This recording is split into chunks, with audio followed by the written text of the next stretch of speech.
If you want to know the absolute best party members in the latest DLC, you are in the right place. With more than 1,000 hours of experience, I have maxed out and tested the most promising characters in Endless Ragnarok against the hardest bosses in the game. So ultimately, I can give you my initial 15 best characters that you should be building right now. You will also be learning the best auto farming builds that will save you hundreds of hours, so you can progress much faster and be overpowered in the quickest way possible. The major criteria affecting the character rankings are based on how well the character's AI behaves. This covers how well they react against endgame boss fight mechanics. AI behavior will be judged on how well it can handle a certain character's playstyle, as this greatly affects the character's overall damage output. All tests covers a character when set as a main character AI or used as an AI companion. If you are new to the series, instead of exploring the best of the best characters in a single video, I decided to make this a full-blown series. This means that more episodes will add more characters until everyone is covered. The character standings will of course be updated on each episode. In my initial test, here are the current character standings after dozens of hours of testing. I highly suggest watching the previous episodes to understand why they have such standings in the current meta after watching this video. The only main question that we need to answer now is, can these characters retain their spot when up against the upcoming new 5 characters in line? I guess we will find out. For me to get accurate results when testing a character's potential, I will be using 3 staple characters that will never change. I call them my test bench or test party. Eustace, Fedial, and Siegfried are going to be my staples from this point forward. This will eliminate any other factors that can affect the damage output of the character being tested, set on the 4th slot. Starting the list strong with Vayne the Heavy Hitter, as he joins the large pool of pure damage per second characters. Veterans see this guy as a tank, but since this guide aims to optimize the whole party in auto, we are forced to play him as a DPS character. So this means we are forced to give Vayne the Resolve Master style, which strengthens this character's beatdown combos. And beatdown combos are already this character's bread and butter even in the base game. So this master style makes it even stronger. The Resolve Master style will allow Vayne to gain a booming beatdown passive that can go up to level 10. Each level adds more damage dealt and self-damage mitigation to Vayne and a drain effect, and even a supplementary damage to his beatdown combos, making his bread and butter attacks even stronger across the board. Not to mention that the booming beatdown gains are permanent, so the longer the fight, the more damage increase to Vayne's beatdown combinations. You may be wondering, what about his growing hostility master style?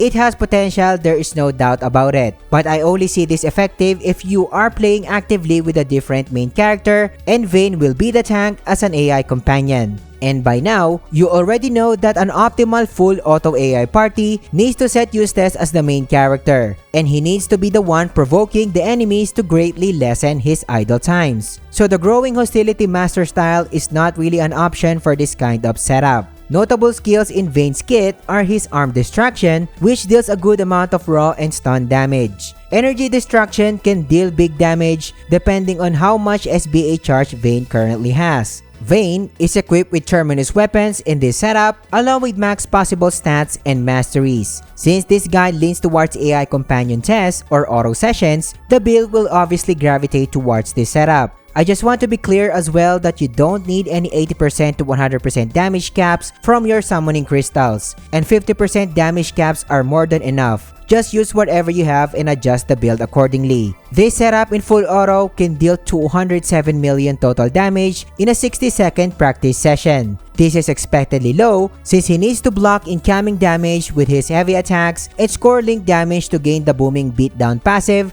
and get stronger in the long run. It is time to showcase what this guy can do when up against all of the hardest farming spots and bosses in the game, and starting with the 4 Dragons of the Apocalypse in Chaos++ difficulty. This is by far one of the best spots to burn your time if you want to get mastery points and the Stout Heart Summoning Crystal, lots of Silver Centrums, and Legendary Right Stones. Vayne averages 785 million damage across multiple test runs. This gives the test party an average clear time of 4 minutes and 10 seconds for the 4 dragons and the Apocalypse quest. Chaos ++ Lucilius test is one of the major endgame farming spots. You will be spending the majority of your time here since this spot is one of the best overall mastery point spots in the game. But farming Lucilius stones is the true attraction in here. Lucilius stones can give your whole party level 15 Berserker Echo and 50 to 100% skill damage cap up that you will want to get your hands on. Vayne can no doubt perform against Lucilius, averaging 340 million damage across multiple test runs, and with an average of 2 minutes and 36 seconds clear time with my staple test party.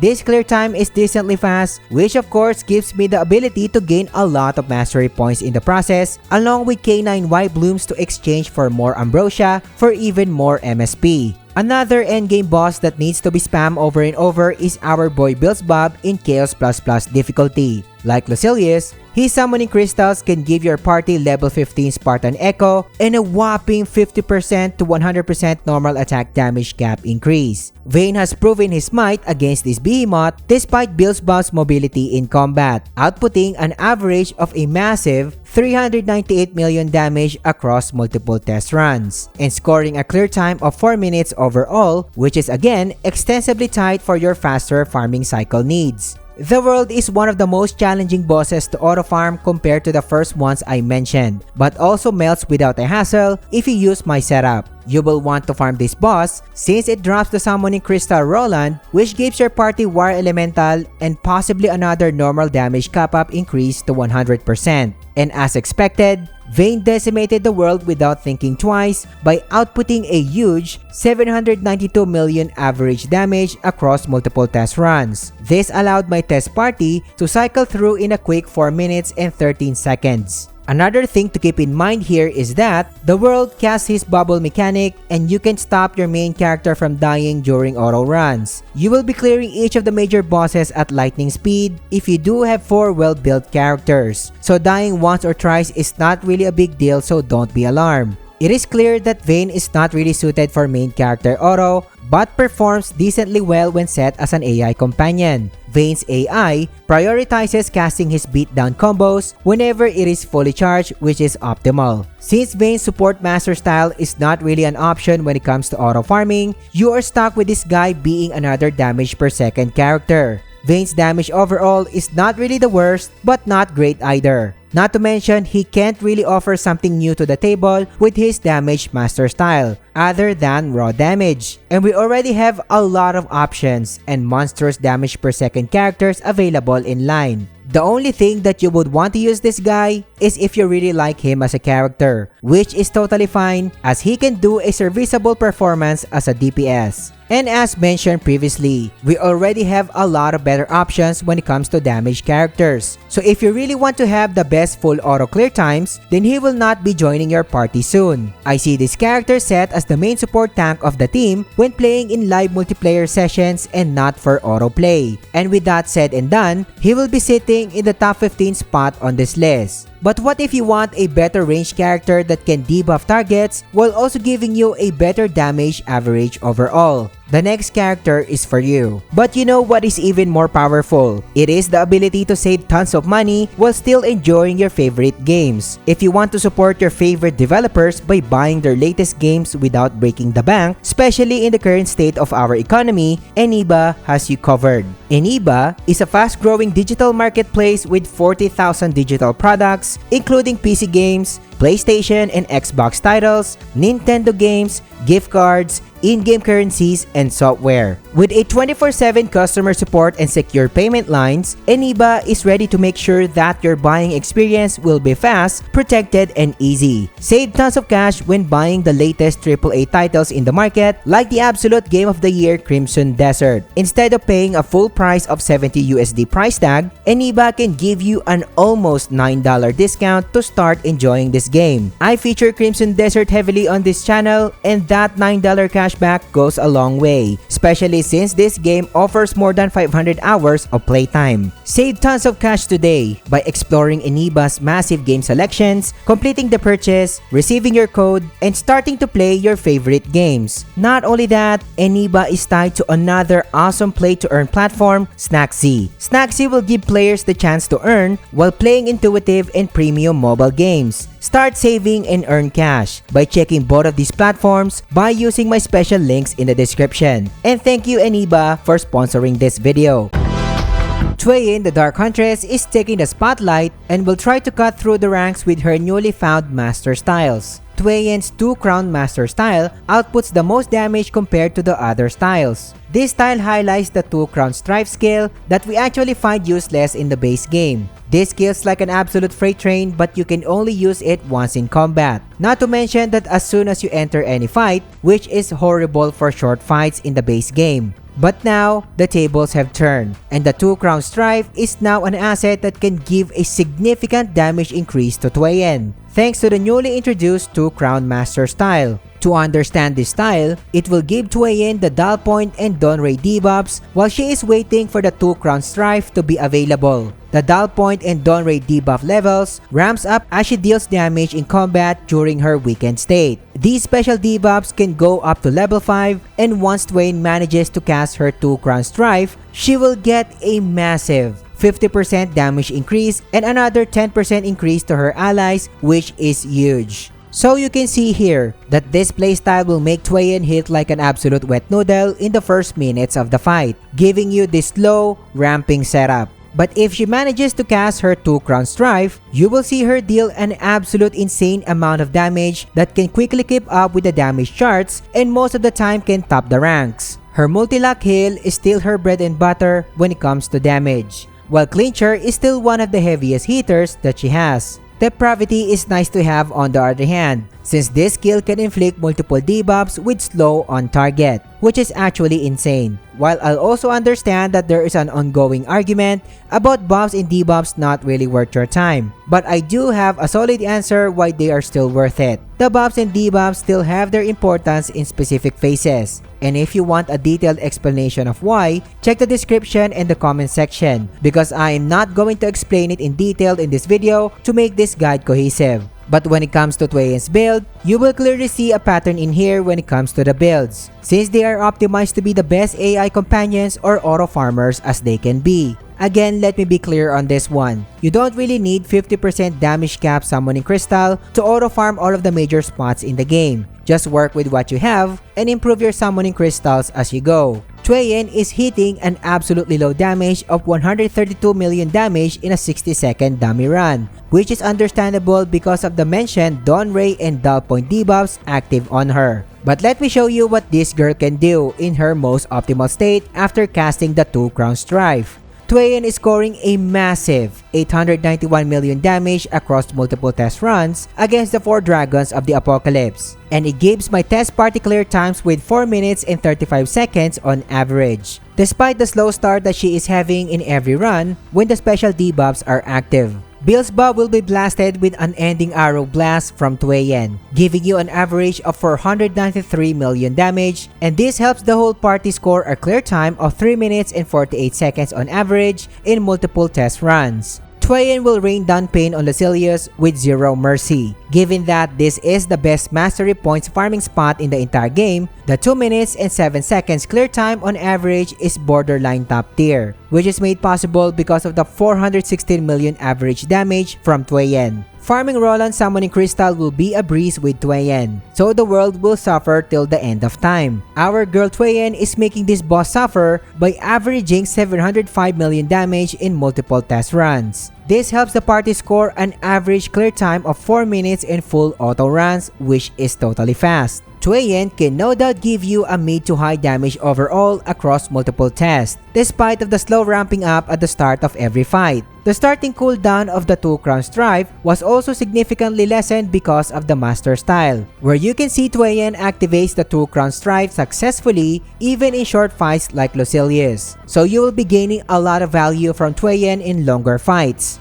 But the biggest caveat that you need to know is the big risk that this style can give you. If Twayen dies in combat, the 2 crown stripes cooldown and the special debuff levels will reset, which stings a lot. Although this is not much of a problem because the AI is controlling her, giving you almost 100% uptime without deaths most of the time. Take note as well that when she casts the 2 crown stripe, she will never go back to her debuff state, which is a huge plus. But here comes the biggest elephant in the room. Twayen's AI has a tendency to miss or not fully utilize the 2 crown stripe, which is a huge negative or a letdown. If you can remember, this skill can only be used once, and the AI tends to use this skill during fight mechanics, which will deal serious low damage in return, or whenever the skill is ready. But if she manages to make it hit in the key moments where the boss can soak in a lot of damage, you can see her damage overall rivals the top damagers in our lineup. Not to mention that her AI loves to do the AoE spam combo when fighting single target bosses, which is a huge DPS loss. But despite of that, I would certainly recommend her as an AI companion and not as a main character when doing full auto runs. Twayen is a strong DPS character and there is no doubt about it, but I don't totally see her cutting through the top 10 ranks because of her current poor AI behavior. And with that, I rightfully believe that she sits on the top 14 rank on my current list, surpassing Vayne and falling under Seaphon. Seaphon can give you much more stable damage overall across the board without any kind of possible skill mishandling that you can encounter while using Twayen. But we are just getting started. But what if you prefer a much better character that can output even more damage than Twayen? And you certainly don't want to miss the next one. Narmaya the Absolute Mastery is one of the most popular characters in the game and also the main character of yours truly. She is one of the strongest characters in the base game when it comes to active play, and this remains true in Endless Ragnarok. But this is an AI companion guide, so how does Narmaya perform in this aspect? I guess we will find out. Narmaya can already output a lot of damage, but Endless Ragnarok gave the 1-cut and 1-kill master style, making this character shoot even more damage per second. Narmaya's damage output relies on effective stun switching rotations and butterfly count handling. The 1-cut and 1-kill master style will grant her the chance to generate 1 to 3 butterflies in every successful attempt. Because of this master style, she can only cast kills at max butterflies. This is 6 butterflies if you are new to the game. In exchange, it gives her a whopping increase of 30% skill raw damage and 75 skill damage cap increase, which is a lot. Now, if you factor in her Awakening and Warpath Sigil effects, plus the gains from the 1-cut and 1-kill master style, you will have an idea while she can output an insane amount of damage. This is not counting any other potential damage sources. But it doesn't stop there. Narmaya gains the Kaleidoscope buff whenever she lands link attacks. While the Kaleidoscope buff is active, she gains a massive 30% attack boost and another insane 20% damage dealt increase on top of the ones that we already talked about. And using any of Narmaya's skill doesn't consume any butterflies. How insane is that?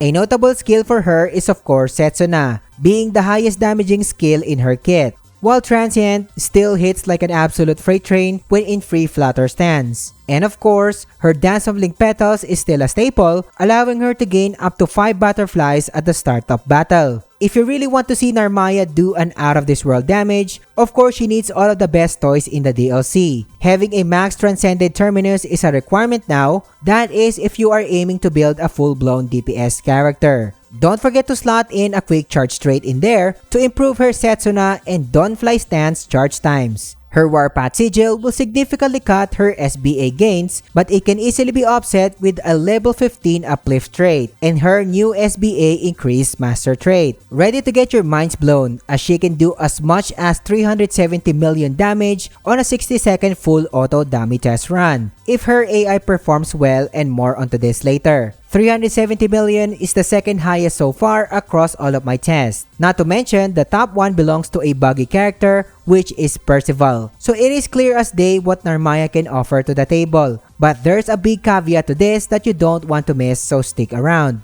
You can see that Narmaya can deal an average damage of 735 million damage across multiple test runs. This gives the party an average clear time of 4 minutes and 46 seconds in the 4 Dragons of the Apocalypse mission. Bill's bob will cut into pieces. This allows me to cycle with an average speed of 3 minutes and 25 seconds, which is extremely fast. Narmaya herself is dealing an average damage of 400 million damage across the board. Lucilius's wings will be shredded violently, as our gal Narmaya allows the test party to cycle with a lightning fast clear time of 1 minute and 59 seconds, as Narmaya contributes 332 million damage to bring misery to Lucilius. The entire party is crushing the world with the lightning fast 3 minute and 56 seconds average clear time, and Narmaya will not go home without a fight, averaging 809 million damage across multiple test runs. Narmaya is no doubt one of the ultimate damage per second characters in the game, but as I've mentioned earlier,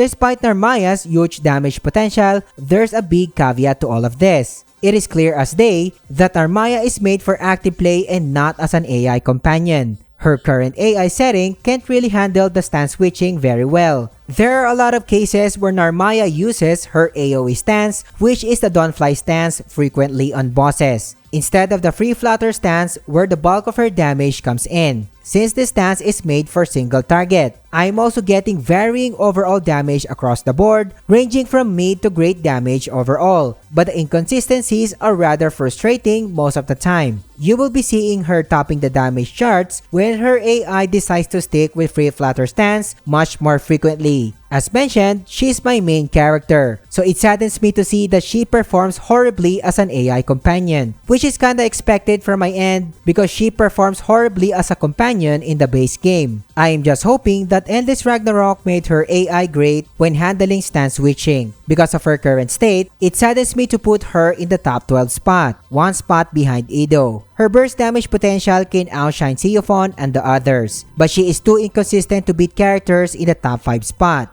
But the next character surprisingly cut into the top ranks, and you don't want to miss this character. And if you are getting value so far, subscribe to the channel. Liking the video and engaging in the comments helps me more than you can imagine. Join our Discord server and team up with other players and help us build our community.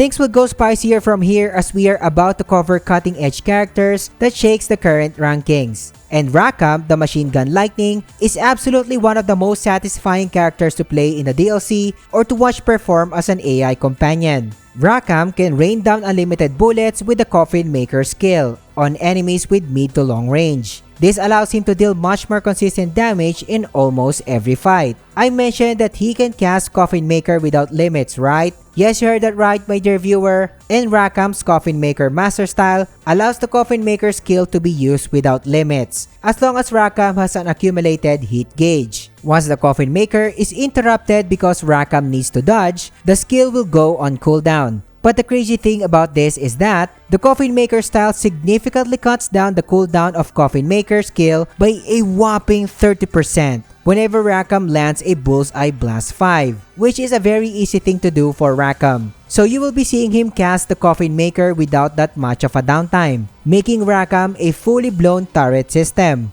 On top of that, the Coffin Maker will receive a damage cap of 100% based on how high the hit gauge level is, which is most of the time at max. So expect a pretty high consistent damage overall. And I cannot stress how powerful and satisfying this playstyle is. You will be seeing Rakam raining down damage on his enemies even when the enemy is doing mechanics like what he is doing here with Lucilius' fight. Notable skills are Spitfire to inflict defense down on targets. Again, you can check my answer regarding the Buff and Debuff ongoing issue in the description. Double tap will ensure that Rakam deals top-notch damage when Coffin Maker is on cooldown. While Gunsmoke on the other hand is highly suggested, so Rakam can max out his hit gauge at the start of combat to start raining bullets on enemies. As expected, Rakam is following the same endgame AI companion setup where offense is the main focus. This guy is an absolute beast, especially when equipped with the latest toys in the DLC. This setup will even help him maintain his Coffin Maker playstyle, allowing him to frequently use Coffin Maker and ensure that it is dealing the most serious damage possible.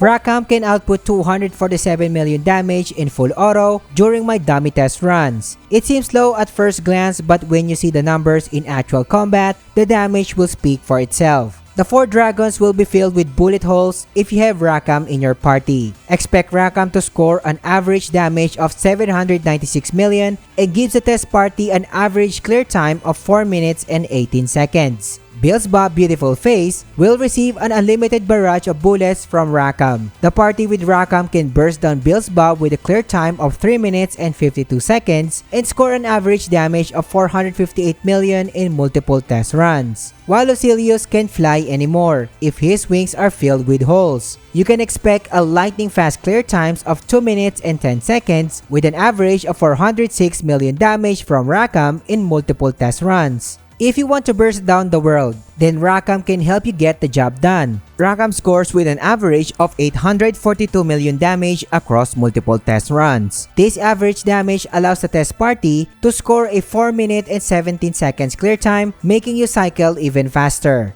It is easy to see that Rackham is one of the best performers so far, especially when set as an AI companion. But what's surprising here is he can also be a decent main character on auto. Although expect that there is still an idle time if he plays as a main character in auto farming, since his range is not really as good as Eustace. If you really want the best auto farming results, you can't really replace Eustace as your main character anyways. With all that said and done, Rackham is worthy of the top 8 spot on this list, overtaking the other DPS characters in the lower rankings. Now if we compare Rackham to Magliel, Magliel is better when it comes to overall damage and clear times across the board, explaining the rankings. But if you want a more significant boost to your overall party damage output and have faster clear times, you don't want to miss the next character.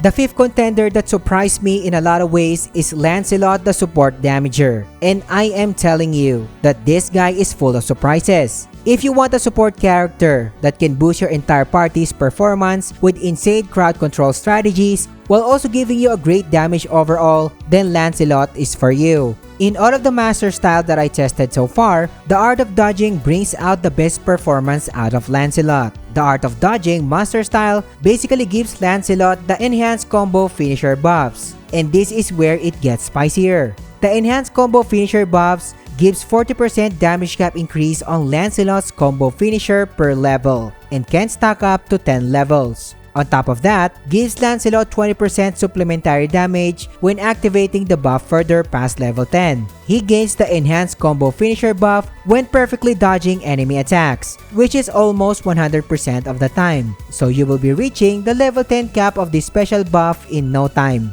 And not only that, reaching enhanced combo finisher level 10 will allow Lancelot to have extra combo finishers. So you will be seeing this guy spam combo finisher one after another. Don't forget that his combo finisher are already jam-packed with absurd damage cap increases. So this is where the majority of Lancelot's damage comes from. But you know what is crazy? The enhanced combo finisher will never expire all throughout the fight and will stay at level 10, even if Lancelot or our boy dies in combat. I mentioned that Lancelot is not only a great damager, but also a master crowd controller, right? His Scout Swinger skill is one of his assets, allowing Lancelot to freeze the majority of endgame bosses other than Lucilius. Not to mention how long the freeze duration of this skill is, which is insane. This allows your entire party to unload an insane amount of damage on frozen enemies. But this is not the only trick that Lancelot has in store for you. Just like in the base game, his Varshgai skill can distribute SBA charges to all party members. Since he can effortlessly generate SBA charges, he will serve as an SBA battery to the team. This allows the entire team to have frequent access to 3 SBA chain bursts.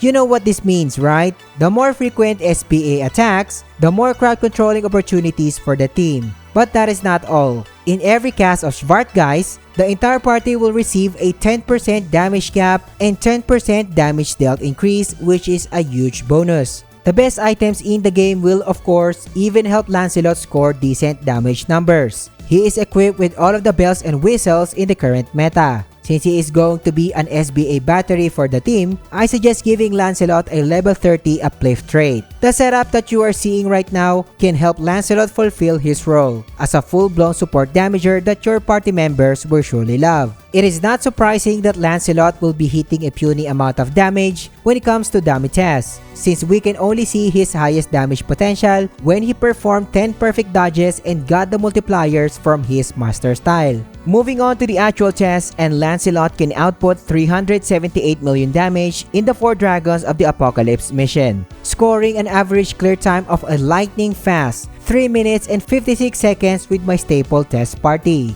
Beelzebub will freeze to death if you do have a fully optimized Lancelot in the party. This guy is averaging 257 million damage in a stable 3 minutes and 29 seconds of clear time on average. Lucilius will never want to see your party if you do have Lancelot. Our boy Lucilius is getting pummeled with 320 million average damage from Lancelot. This allows the entire test party to have a lightning fast clear time of 2 minutes and 6 seconds on average, which is extremely fast for a full auto setup. The world will simply be another punching bag, since Lancelot is giving the team the best support strategies out there, while he is averaging 600 million damage across multiple test runs. And expect an insane 4 minutes and 6 seconds average clear time with my staple test party. Lancelot is a magnificent AI companion that can give you decent damage, the best crowd controls, and damage boosting bonuses. As mentioned previously, I see this guy as a fully blown support damager. The direct comparison here is Cagliostro, where she boosts the team's overall damage while also giving the party shields. While Lancelot is better in a sense, as he can deal more damage compared to Cagliostro, providing decent damage across the board but not really too crazy, while he can still support the team with crowd controlling skills, gives damage boosts, and has the ability to spam SBA. Lancelot will rightfully sit in the top 6 spot on this list, as he can open up new strategies like a setup that can spam SBAs to have faster clear times and more. If you're not convinced at all, just compare Lancelot's data with Magliel, for example. It's not fair to compare the damage of Lancelot to Magliel since the guy is in a support playstyle and not a full DPS. But just look at the clear times. And clearly, this guy's crowd controlling abilities and decent damage contributes a lot when scoring faster clear times across the board. With all the data that I have so far, there is no question that Siegfried, Eugen, and the other big guns retain their spot in this round. Frau and Eustace are dead-centered as the absolute best character technically because of their unparalleled consistent damage across the board. And if you are paying attention to all of the damage tests so far, you can see Eustace almost tops the majority of the charts. Eustace and Frau always race to be in the top 1 spot, but we all know why Eustace cannot be replaced in the top 1 spot. He is simply irreplaceable when choosing as the main character when doing full auto runs, if you want the best results, that is. If you watched the previous episode, Percival is technically the strongest character in the game currently, but he is actually bugged and will surely receive a fix very soon. But for now, he will rightfully sit in the top 2 spot. As mentioned previously, this is going to be an ongoing series, so more characters will be added into the test, so the rankings will be updated as well. So the main question here is, can these characters hold their spots in the upcoming test against other champions? I guess we will soon find out. And if you want to know how to build Eustace and Frau and get your party setup go nuclear, this video will teach you everything you need to know. And with that, I'm the Samurai. Thank you for watching and I will catch you on the next one.